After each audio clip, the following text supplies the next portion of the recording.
സർക്കാരിന്റെ പിന്തുണയോടെ ഭരണത്തിന്റെ കൂടുതൽ സ്വാധീനം ഉറപ്പിക്കാനാണ് സമസ്ത ശ്രമിക്കുന്നത് എന്ന ആരോപണം ശക്തമാകുന്നു. മുഖ്യമന്ത്രിയുമായുള്ള സമസ്ത നേതാക്കളുടെ കൂടിക്കാഴ്ചയും പിന്നാലെ അറബിക് സർവകലാശാല മമ്പുറം ഗവേഷണ കേന്ദ്രം അക്കാദമിക് കലണ്ടറിൽ സാമുദായിക പരിഗണന, പെരുന്നാൾ അവധി വർദ്ധിപ്പിക്കൽ തുടങ്ങിയ ആവശ്യങ്ങൾ മുന്നോട്ട് വച്ചതും ഇതിന് ആക്കം കൂട്ടുന്നതായിട്ടാണ് വിമർശനമുയർന്നത്.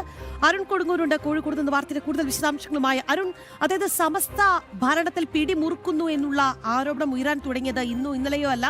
വി ഡി സതീശൻ എന്നാ മുഖ്യമന്ത്രി കസേരയിൽ കയറിയോ, UDFന് എത്രത്തോളം ഭരണം ലഭിക്കുമെന്ന ഒരു ഘട്ടമെത്തിയോ അപ്പോൾ മുതൽ ഈ തീവ്ര ഇസ്ലാമിസ്റ്റുകളുടെ ഒരു സ്വാധീനം എങ്ങനെയൊക്കെ ഭരണത്തിൽ പ്രതിഫലിക്കുമെന്നുള്ളത് നമ്മൾ പറഞ്ഞു വെച്ചു. അത് തന്നെയാണ് ഇപ്പോൾ സംഭവിച്ചുകൊണ്ടിരിക്കുന്നത്. ഇപ്പോൾ മുഖ്യമന്ത്രിയുമായി നടത്തിയ ആ ഒരു കൂടിക്കാഴ്ച അത് എത്രത്തോളം നിർണായകമാകും?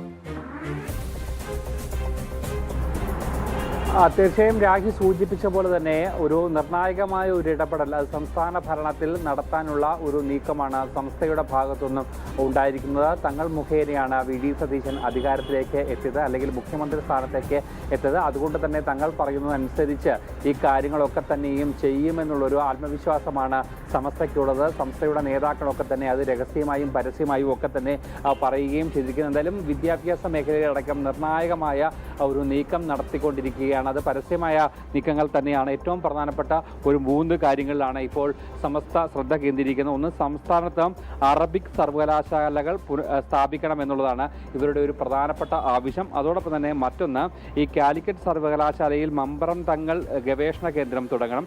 അതോടൊപ്പം തന്നെ മറ്റൊരു ഇത് കാലങ്ങളായി തന്നെ ഇവർ ഉന്നയിക്കുന്ന ഒരു പ്രധാനപ്പെട്ട ആവശ്യമാണ് ചെറിയ പെരുന്നാളിനടക്കം 3 ദിവസം അവധിയാക്കണം. അത് സർക്കാർ അവധി 3 ദിവസമാക്കണമെന്നുള്ള ഈ പ്രധാനപ്പെട്ട 3 ആവശ്യങ്ങളാണ് ഇവർ മുന്നോട്ട് വെക്കുന്നത്. എന്തായാലും അതിനനുകൂലമായ ഒരു നിലപാടാണ് ഇപ്പോൾ സർക്കാരിൻ്റെ ഭാഗത്തുനിന്നും ഉണ്ടാകുന്നത്. അതുതന്നെയാണ് ഈ കൂടിക്കാഴ്ചയിലൂടെയൊക്കെ തന്നെ നമുക്ക് വ്യക്തമാക്കുകയും ചെയ്യുന്നത്. എന്തായാലും ഭരണതലത്തിൽ കൃത്യമായ ഒരു ഇടപെടൽ നടത്തിക്കൊണ്ട് ആ ഭരണത്തിൻ്റെ സ്വാധീന കേന്ദ്രങ്ങളിൽ എത്താനുള്ള ഒരു തീവ്രമായുള്ളൊരു ശ്രമം അത് സംസ്ഥയുടെ ഭാഗത്തു നിന്നും വി ഡി സതീശൻ അധികാരത്തിലെത്തിയതിന് ശേഷം ആരംഭിച്ചതാണ്. ആ ഒരു ശ്രമങ്ങൾ ഇപ്പോഴും തുടർന്നുകൊണ്ടിരിക്കുകയാണ്. അങ്ങനെ ഈ ഭരണത്തിൻ്റെ എല്ലാ തരത്തിലും തങ്ങളുടെ ഒരു സ്വാധീനം ഉറപ്പിക്കാനുള്ള ഒരു തീവ്ര ശ്രമം കൂടി സമസ്ത നടത്തുകയാണ്. അതിൻ്റെ ഭാഗമായി തന്നെയാണ് ഈ പുതിയ ആവശ്യങ്ങൾ. ഏത് കാലങ്ങളായി തന്നെ ഈ സമസ്തയടക്കം ഉന്നയിക്കുന്ന ഒരു ആവശ്യങ്ങളാണ്. പക്ഷേ അതൊന്നും തന്നെ കൃത്യമായി നടപ്പായില്ല എന്നുള്ളതാണ് കാര്യങ്ങൾ. എന്തായാലും ഇപ്പോൾ ഏറ്റവും അനുകൂലമായ ഒരു സമയമാണ്.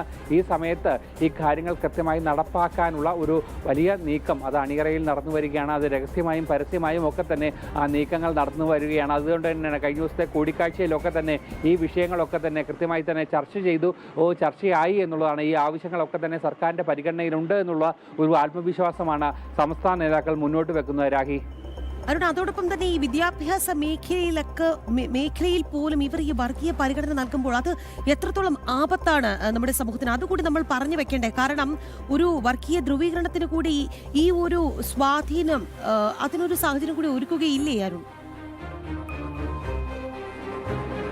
നമ്മൾ ഇന്നലെ കണ്ടിരുന്നു PM ശ്രീ പദ്ധതിയുമായി ബന്ധപ്പെട്ട് ഉയർന്ന ഒരു വലിയ വിവാദം. ആ വിവാദം അത് തുടക്കത്തിൽ തന്നെ PM ശ്രീ പദ്ധതി നരേന്ദ്രമോദി സർക്കാർ കേരളത്തിലേക്ക് പ്രഖ്യാപിച്ച ആ സമയം മുതൽ തന്നെ അതിനെ എങ്ങനെയും എതിർക്കുക, ഗുണഫലങ്ങളൊക്കെ തന്നെ മറച്ചു വെച്ചുകൊണ്ട് അതിൻ്റെ നേട്ടങ്ങൾ, കേരളത്തിലെ വിദ്യാഭ്യാസ മേഖലയ്ക്ക് ഉണ്ടാകാൻ പോകുന്ന നേട്ടങ്ങൾ, അത് ഭൗതിക സാഹചര്യങ്ങളിലാകട്ടെ, അടിസ്ഥാന സൗകര്യങ്ങളിലാകട്ടെ, വിദ്യാഭ്യാസ നിലവാരത്തിലാകട്ടെ, ഉണ്ടാകാൻ പോകുന്ന മാറ്റങ്ങളൊക്കെ തന്നെ മറച്ചു വെച്ചുകൊണ്ടുള്ള ഒരു സമീപനമായിരുന്നു അന്ന് ഇടത് വലത് മുന്നണികൾ സ്വീകരിച്ചിരുന്നത്. 2 സർക്കാരുകളും ഇതിന് വലിയ രീതിയിൽ ആദ്യ സമയങ്ങളിലൊക്കെ തന്നെ വലിയ എതിർപ്പുകളായിരുന്നു പറഞ്ഞിരുന്നത്. പക്ഷേ ഇത് നടപ്പാക്കാതെ മുന്നോട്ട് പോകാൻ കഴിയാത്തൊരു സാഹചര്യത്തിലായിരുന്നു ഈ പദ്ധതിയുമായി മുന്നോട്ട് ഇവർ വരികയും ചെയ്തിരുന്നത്. എന്തായാലും ഇന്നലെ SDP അടക്കമുള്ള സംഘടനകൾ ഈ വിഷയത്തിൽ അവരുടെ നിലപാട് വ്യക്തമാക്കിയിരുന്നു. സമസ്തയും നേരത്തെ തന്നെ വ്യക്തമാക്കിയിരുന്നു. എന്തായാലും വിദ്യാഭ്യാസ മേഖലയ്ക്ക് ഗുണകരമാകുന്ന രീതിയിലേക്കുള്ള പ്രവർത്തനങ്ങൾ അത് വരുമ്പോൾ അതിനെ ശക്തമായി എതിർക്കുക. പ്രത്യേകിച്ച് നരേന്ദ്രമോദി സർക്കാർ കേന്ദ്ര സർക്കാർ കൊണ്ടുവരുന്ന എല്ലാ പദ്ധതികളെയും എതിർക്കുക. അതോടൊപ്പം തന്നെ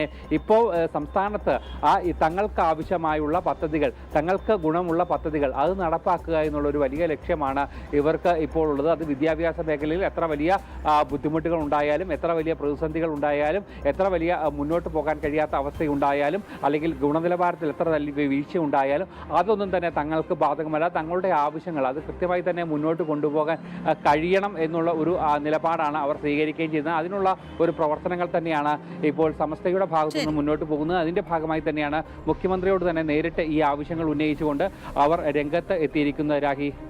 വ്യക്തമാണ് അരുൺ. സർക്കാരിന്റെ പിന്തുണയോടുകൂടി ഭരണത്തിൽ കൂടുതൽ സ്വാധീനം ഉറപ്പിക്കുകയാണ് സമസ്ത. ആ ഒരു ശ്രമത്തിനെതിരെയാണ് കടുത്ത വിമർശനങ്ങൾ ഉയർന്നത്. എന്തിനേറെ പറയുന്നു, ഈ വിദ്യാഭ്യാസ മേഖലയിലടക്കം ഇവർ ഒരു വർഗീയ പരിഗണന നൽകുമ്പോൾ അത് വല്ലാത്തൊരു ദുരവസ്ഥയിലേക്കാണ് കാര്യങ്ങൾ എത്തിക്കുന്നത് എന്ന വിമർശനം കൂടി ഉയരുന്നുണ്ട്. അരുൺ കൊടുക്കൂരാണ് വാർത്തയുടെ വിശദാംശങ്ങൾ നൽകിയത്.